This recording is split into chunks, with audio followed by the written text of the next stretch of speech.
Au fil de l'histoire, les plus grands instruments de Dieu ont tous payé des prix personnels dévastateurs pour leur puissance spirituelle. Moïse a perdu sa vie de famille. David a enduré la trahison à chaque tournant. Paul a souffert d'une vie entière de torture physique. Et Jésus lui-même a payé le prix ultime.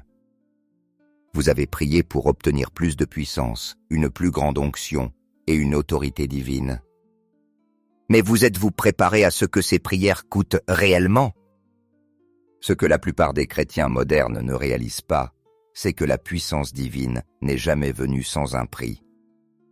L'autorité spirituelle que vous recherchez désespérément exige 5 sacrifices précis.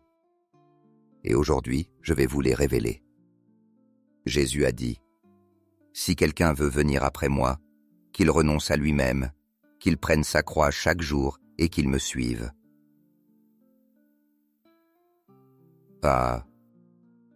Premier prix, l'isolement. Le premier prix que les élus doivent payer est celui de l'isolement. Si vous voulez que Dieu vous utilise à une plus grande capacité, vous devez apprendre à vous séparer. Proverbe 10:1 dit « Celui qui se tient à l'écart cherche ce qui lui plaît, il s'irrite contre tout ce qui est sage. » Cela signifie que, pour que Dieu vous utilise, il commencera par vous séparer pour lui-même.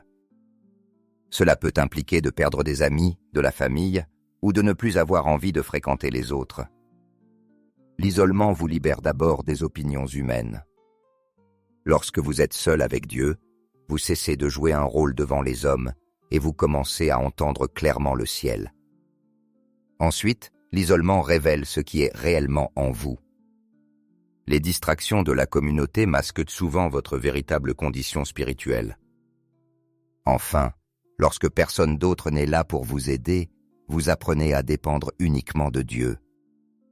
L'isolement oblige à affronter votre véritable identité en dehors des titres, rôles et accomplissements. Jésus lui-même se retirait régulièrement dans des lieux isolés pour prier, Luc 5:16.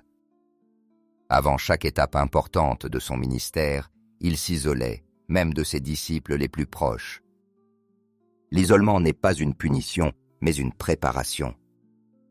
C'est la salle d'accouchement où Dieu fait naître de nouvelles dimensions de son esprit dans votre vie. Deuxième prix, le rejet et la persécution. C'est une chose que vous ne pouvez éviter. Peu importe à quel point vous êtes bon ou prudent, quelqu'un quelque part vous persécutera. Cela peut venir de votre famille, de votre église, de vos amis.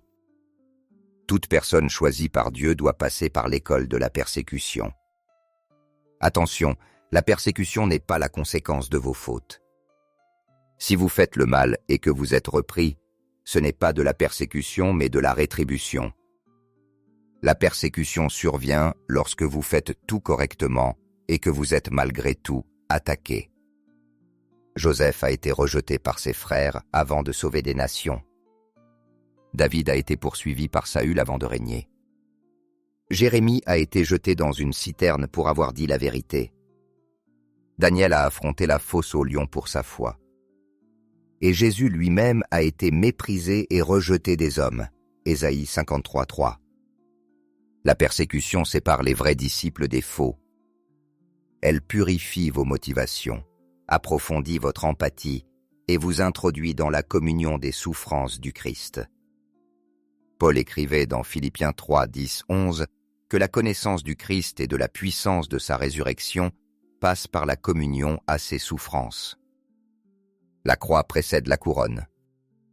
Le tombeau précède le trône.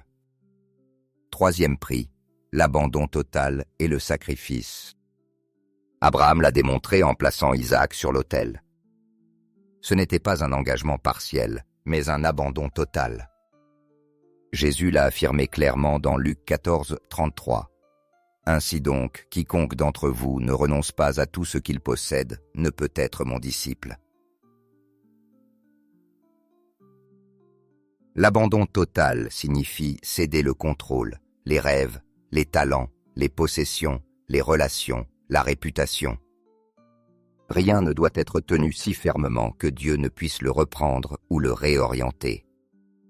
Plus vous vous abandonnez totalement, plus Dieu peut agir à travers vous sans résistance. La reddition partielle produit une puissance partielle. L'abandon total libère une autorité totale. 4e prix, la purification par le raffinement.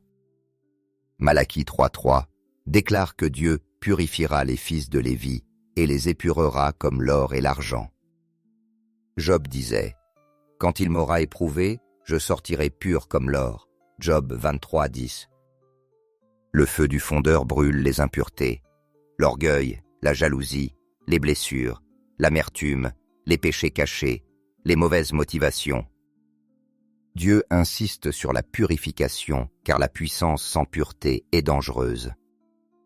Samson avait la force sans le caractère et cela l'a détruit. Le raffinement n'est pas une punition, c'est une préparation. Comme l'argent raffiné, Dieu poursuit son œuvre jusqu'à voir son image clairement reflétée en vous. 5e prix, la patience et l'attente divine. Parfois vous servez Dieu sans voir immédiatement les récompenses. Joseph a attendu 13 ans pour que ses rêves se réalisent. David a attendu 15 ans entre son onction et son couronnement. Moïse a attendu 40 ans avant le buisson ardent. Même Jésus a attendu 30 ans avant de commencer son ministère public. Ésaïe 40:31 promet « Mais ceux qui se confient en l'Éternel renouvellent leur force. Ils prennent leur vol comme les aigles. Ils courent et ne se lassent point. Ils marchent et ne se fatiguent point. » L'attente n'est pas du temps perdu. C'est là que votre caractère rattrape votre appel, que vos racines s'approfondissent, que votre capacité s'élargit. Ceux qui ne savent pas attendre risquent de tout perdre, comme Saül qui a perdu son royaume. Quand Moïse a payé ses prix, il a ouvert la mer. Quand David les a payés, il a transformé un royaume. Quand Esther les a payés, elle a sauvé une nation. Quand Paul les a payés, il a écrit la moitié du Nouveau Testament. Les croyants modernes qui refusent de payer ces prix se demandent pourquoi il manque de puissance, tout en vivant un christianisme confortable et approuvé. Quel choix ferez-vous? Un christianisme confortable, qui ne demande rien et ne produit rien? Ou bien le chemin coûteux des élus, qui demandent tout mais libèrent la puissance du ciel sur la terre? Les prix n'ont pas changé depuis les temps bibliques. Les récompenses non plus.